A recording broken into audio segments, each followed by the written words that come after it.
Chapter 32 Madhyamaka Prasangika 5 Principal Shastras. In previous chapter, we talked about the exoteric hall of the 4 academic halls of Buddhism and the first compulsory curriculum of its 5 principal shastras, Pramanavartika, which is Hetuvidya, the science of logic. The second shastra of the 5 principal shastras of the exoteric hall is Apisamayalamkara, ornament of emergent realization, hereinafter abbreviated AA, Chinese 现观庄严论, that is written by the Compassionate One. AA is one of the 5 treatises of Maitreya. The Compassionate One is a title of Maitreya, who was a real person in history. That said, Apisamayalamkara is written by Maitreya. Of all the Buddhist sutras, the biggest division is called Prajna, Mahaprajna Paramita Sutra, 大般若波罗蜜多经 alone, which belongs to the division of Prajna, has 600 volumes. Popular sutras like Prajna Paramita Tridaya Sutra, 般若波罗蜜多心经, Vajracchaktika Prajna Paramita Sutra, 金刚般若波罗蜜经, also belong to the division of Prajna. It can be claimed that Madhyamaka Middle Way School does not go beyond the scope of the division of Prajna. AA is a shastra elaborating the esoteric path of all Prajna Paramita Sutras. In other words, it is a general outline of all sutras of Prajna. AA mainly expounds 3 things. The first one is the 3 wisdoms. The second one is the 8 categories. The third one is the 70 topics. The 3 things stated in AA, the 3 wisdoms, the 8 categories, and the 70 topics are essentially the stages and the methodology for an ordinary devotee to learn and practice, and then to escape from bounds and obtain freedom. In other words, AA teaches you how to accomplish the stage of Buddhahood from an ordinary human being.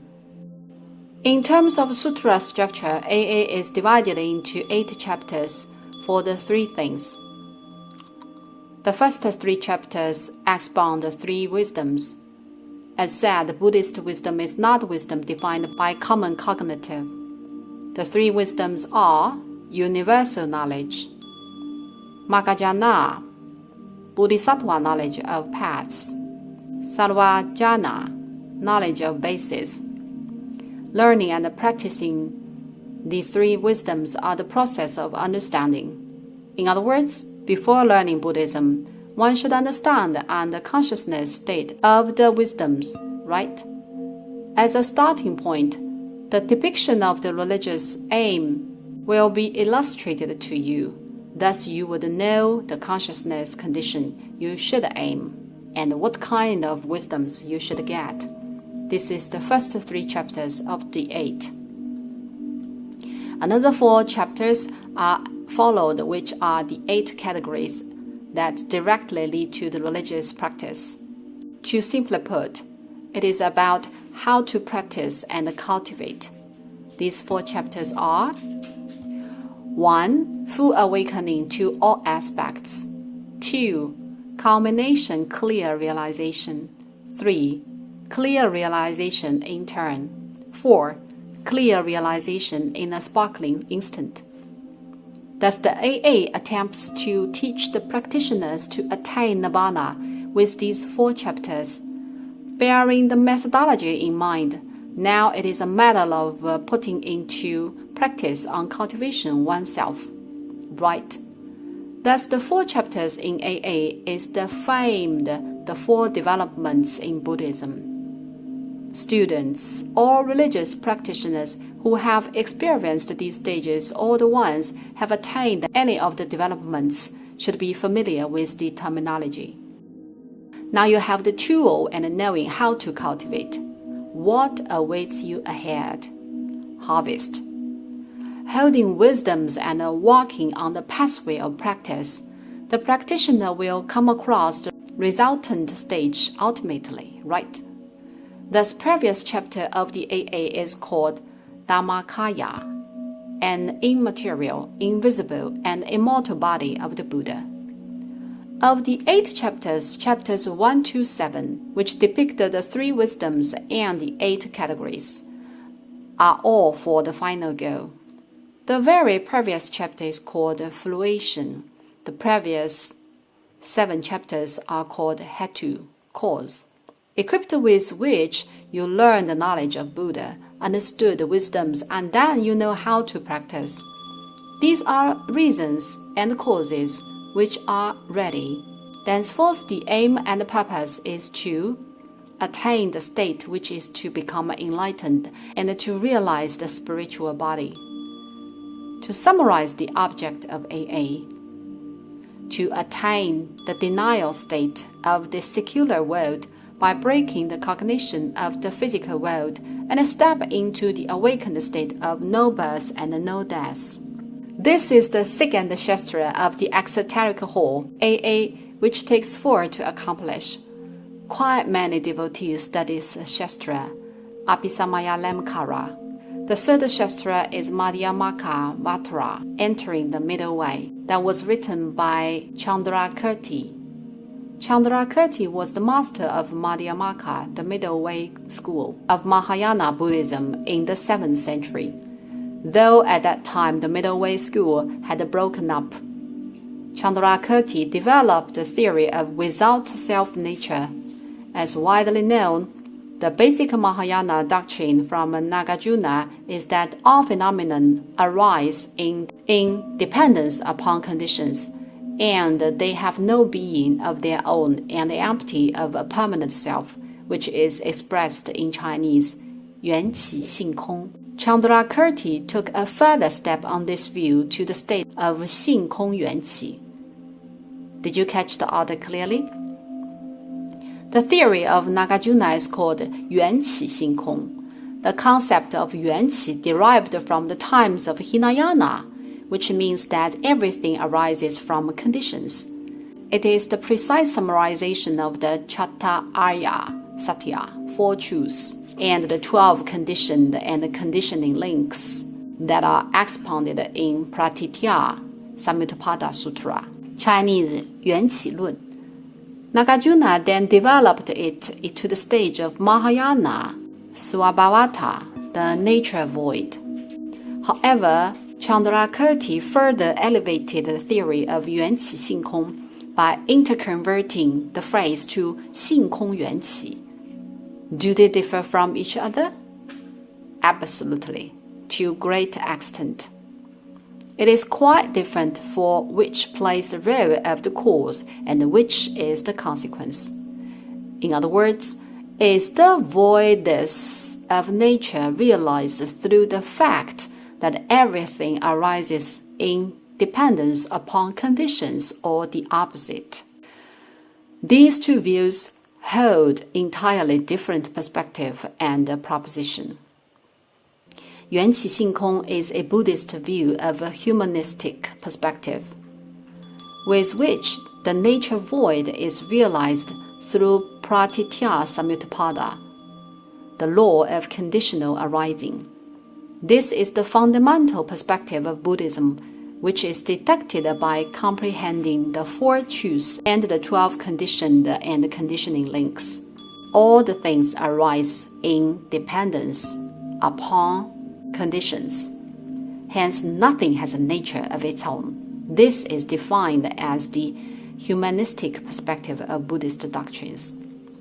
While 性空缘起 is a Buddhist view of cosmological perspective, namely, it states that the cosmic is an unchanged whole and just some phenomena occur there.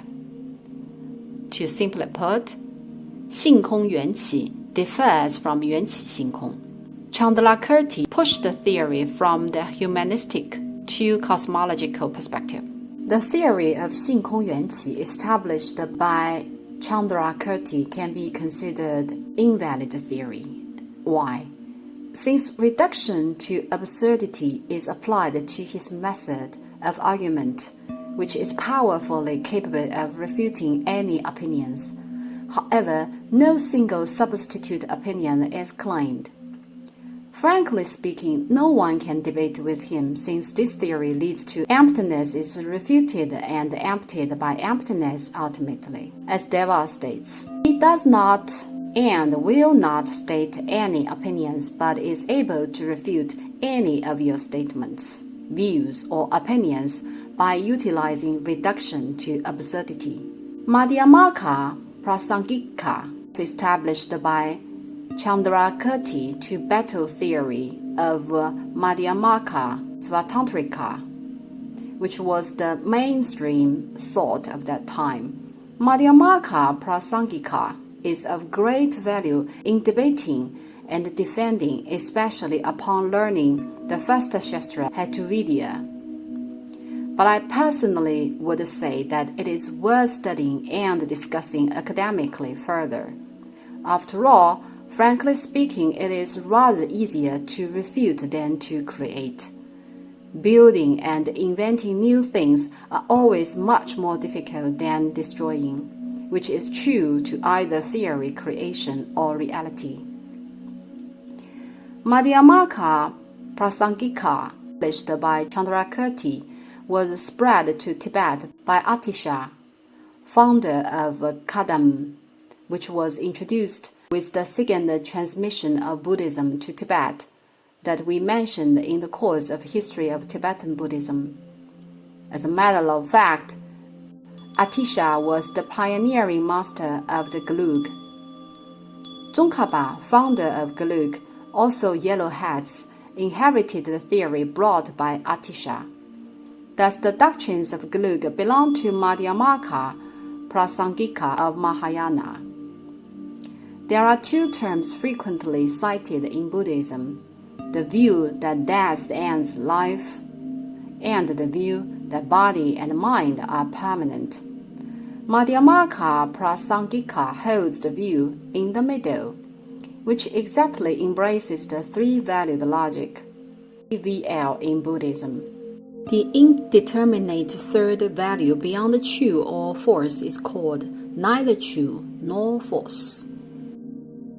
Likewise, beyond the view of destruction and the view of eternity, there is an intermediacy of neither destruction nor eternity.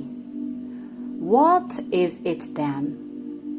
I won't name what it is, but I would refute the annihilation and permanence view. I won't state a view on what it is. Madhyamaka Vatara mainly interpret how to comprehend the serial stages from making a resolve to attain Buddhi to becoming enlightenment during your Buddhist conducting. Namely, it is on how to sequentially understand the intermediacy view of neither destruction nor eternity. And it is also on the fundamental theory interpretation of Madhyamaka, which is the converting of Yuanqi Xingkong, that is exactly Xingkong Yuanqi, and the 8 negations of Madhyamaka.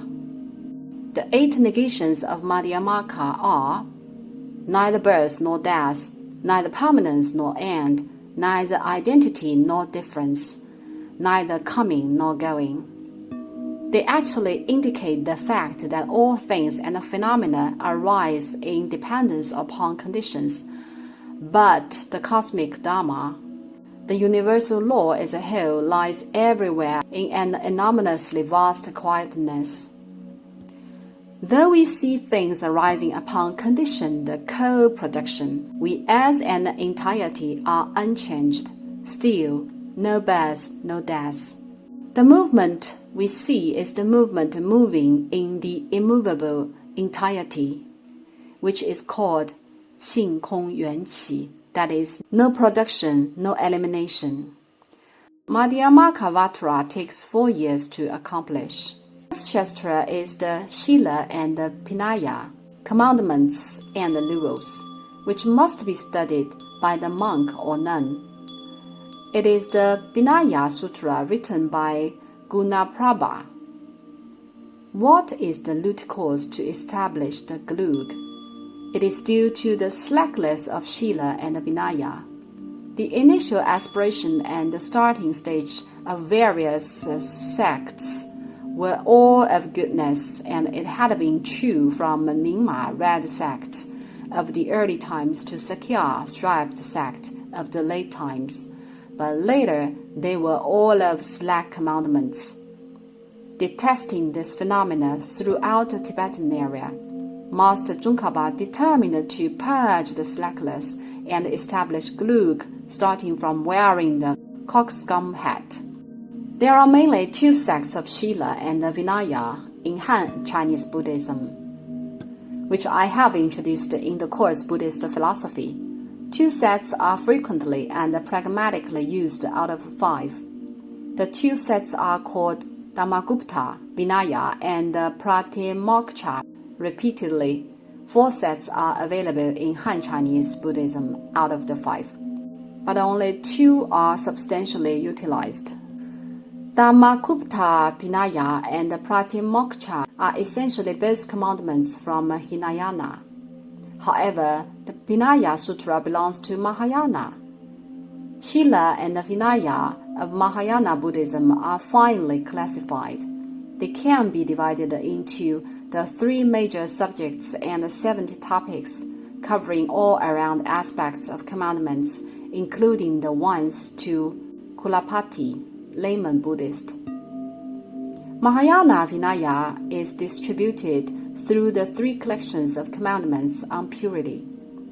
We will not go further here due to its expertise area.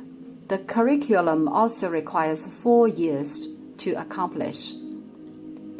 The 5th and also the last Shastra is Abhidhamma Kosha, 俱舍论, written by Vasubandhu, which I have ever articulated in other course.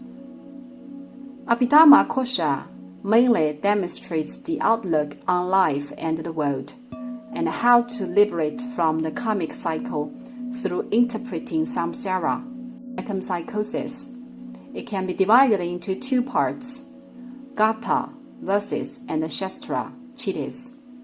The contents of Sarvastivada, the realistic school from my course Buddhist philosophy, which we've talked, is actually based on Abhidhamma Kosha. This curriculum takes 4 years as well. That's the nightmare of the compulsory courses of the exoteric hall, 21 years to study the 5 principal Shastras. Hence, anyone is capable of graduating from the exoteric Jatang is doubtlessly the eminent monk or great luminary. As said, the study in exoteric hall requires 13 sessions, each of which accounts for 3 years. Hence, examinations will be held every 3 years, which is named the ceremony of the complete fulfillment of the 6 parameters as the ultimate aim of Mahayana, is to seek the 6 infinite means of crossing the sea of mortality. The ones with excellent grades are eligible to graduate from the exoteric hall and be titled Gexi, scholar monk, who has completed the highest degree in monastic education system. Gexi graduated from the exoteric hall is the most erudite one among all the 4 academic halls of Buddhism. Well, walking out of the exoteric hall, we should move to the mass hall, which is beside the medicine hall if we want to serve easier subjects. In order, we have to walk into the esoteric hall. The knowledge system of the exoteric hall is already a mammoth, but the one in the esoteric hall is even more tremendous.